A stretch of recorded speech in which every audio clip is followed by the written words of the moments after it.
Hi there guys, I hope you are having a good day. Make sure you put the kettle on and let's talk some boxing.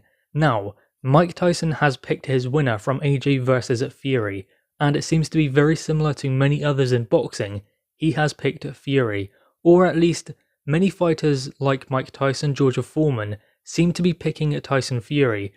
I mean, of course, you have the likes of Tony Bellew and Johnny Nelson picking Anthony Joshua to beat Tyson Fury, so I guess it could be split. But I do see a lot of people backing Tyson Fury to win this fight, specifically American fighters and American trainers, thinking that Tyson Fury will beat Anthony Joshua, and they all seem to say the same thing. Anthony Joshua is not fast enough, Tyson Fury is too awkward, he has too many advantages over AJ, that AJ cannot close that gap, and that was said again by Mike Tyson. He doesn't believe that Anthony Joshua is fast enough to land on Tyson Fury. He believes that Fury is too fast and too elusive for AJ to have any success to win this fight. He said that Anthony Joshua is not faster than Deontay Wilder, and if Wilder could not land on Tyson Fury, then AJ is not going to be able to.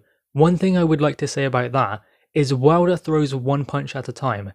AJ throws punches in bunches, so he will get close, he will close that distance and try to unload on Tyson Fury, but he can also box at range, so he has many other things that he can do other than just trying to land a right hand, because let's be real, what can a Deontay Wilder do other than that? AJ can do much more. He can box, he can fight, he can move, and he has proven that in his last couple of fights, so I don't know where this idea comes from that Anthony Joshua and Tyson Fury are on at different levels, because that seems to be what they are getting at. Make no mistake about it, this is a genuine 50-50 fight, and there are ways that Anthony Joshua can bother Tyson Fury, and vice versa as well. That's what makes it a 50-50. Is Deontay Wilder faster than AJ? I don't believe so. If he's faster, then AJ's more explosive. AJ puts punches together a lot better than Deontay Wilder.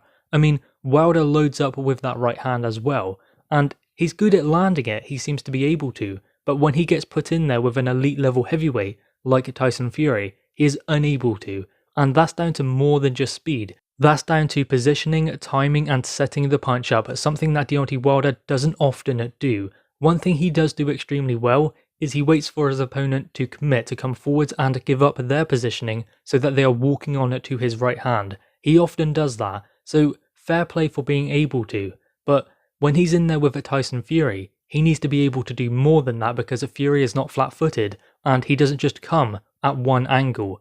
That was the difference in that fight. It can be fine margins at sometimes that makes a performance look so dominating over one other guy, and that is what happened in Tyson Fury versus Deontay Wilder 2. Fury kept it simple, but look at the performance and the golfing class between the two fighters. Can we honestly believe that we can compare AJ and Deontay Wilder? If you look at who AJ has fought and who he has beaten, then you start to get the gist that there are many things that Anthony Joshua can do to close that gap between him and Fury. AJ has proven that he can box and he can move. He's proven that he can be a big puncher but also land combination punches, something of which Wilder cannot do. One punch at a time is not enough to catch a Tyson Fury. You need to throw punches in bunches, and AJ does that. Of course, it's one thing to just say it and it's another thing to prove it, but have we not seen AJ prove it in his last few fights? I mean, I know that the blemish is there with the Ruiz loss, but he rematched him and he beat him. There is Pulev as well, Joseph Parker, Klitschko, Dillian White is in there also. And Povetkin, I missed Povetkin. Povetkin is fighting Dillian White for the WBC Interim World Championship now. He beat Dillian White in his last fight. So AJ beat him, and the only other person to do that was Vladimir Klitschko. We can see that Povetkin is still at the very top in the heavyweight division, at least top 10, maybe even top 8 heavyweight in the world. In fact, definitely top 8, he's WBC Interim World Champion. So AJ has beaten him and he is still at the top. What does that tell you about AJ? I mean, we have to give him some respect for what he has achieved during his career. And does that not tell you that he can compete with Tyson Fury? Tyson Fury is fast, he moves extremely well, unpredictable and unconventional. That's what makes him so brilliant, the fact that he is different and unassuming. I don't think any fighter gets in there and expects what's going to be coming. They obviously respect him and they don't underestimate him, but I think that is a completely different kettle of fish actually fighting him than it is watching him on tape or believing what they can do. It's much more difficult when you get him in the ring. That is the kind of fighter that Tyson Fury is. He is extremely elusive and very hard to tag clean. We've seen that many times in his fights, but I believe what AJ will do is punch with him. I don't believe that he will go on the front foot looking for Fury, because Fury will try and outbox him. He will be elusive and avoid the shots, but if Anthony Joshua waits for him to apply the pressure and punches with him, then Tyson Fury is coming on the attack and surrendering his positioning, allowing Anthony Joshua to get into that range to land his own punches. The big question is, how is Tyson Fury going to approach this fight? Will he be going on the back foot, or is he going to go on the front foot and look for Anthony Joshua? I think that it will be a bit in between. I don't think that he's going to go on the front foot and look for AJ and try and walk him down, just like he did Deontay Wilder. That would be not the best game plan, because I don't believe that AJ is so vulnerable when you put him on the back foot. He's proven he can box off the back foot, and he can land sharp counter punches. So I don't see Fury walking him down like he did Wilder. He will try and push him back, but not in the same manner. It was a different fighter and required a different game plan.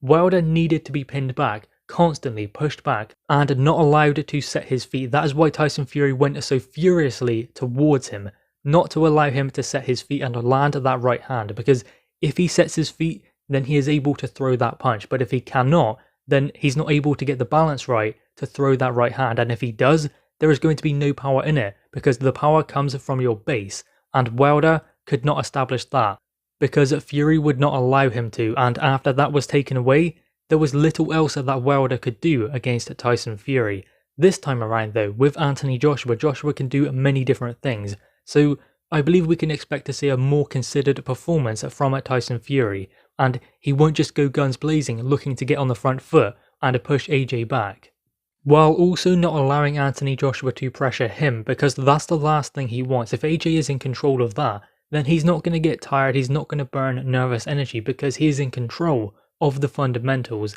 and AJ is skillful enough to go on the front foot, but not just that, to land punches. That was the theme with Wilder versus Fury 1, where Fury was allowing Wilder to press him, but Wilder just could not catch him clean. I mean, he caught him a few times and he dropped him in the 9th round, I believe, and in the 12th round. We definitely know that it was the 12th round, because that is now famous. But other than that, Fury was elusive, and Wilder just seemed like he couldn't pin him down. It will be different with AJ, because AJ has different things he can do in the ring that will benefit him. Wilder was quite one-dimensional, and that will be the difference.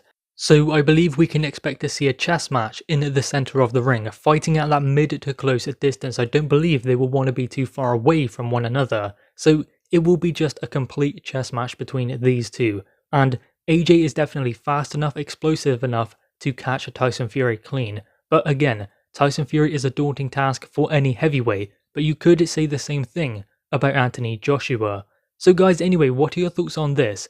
Make sure you leave your thoughts in the comments below. Also leave a like and grab that subscribe button. Thanks guys.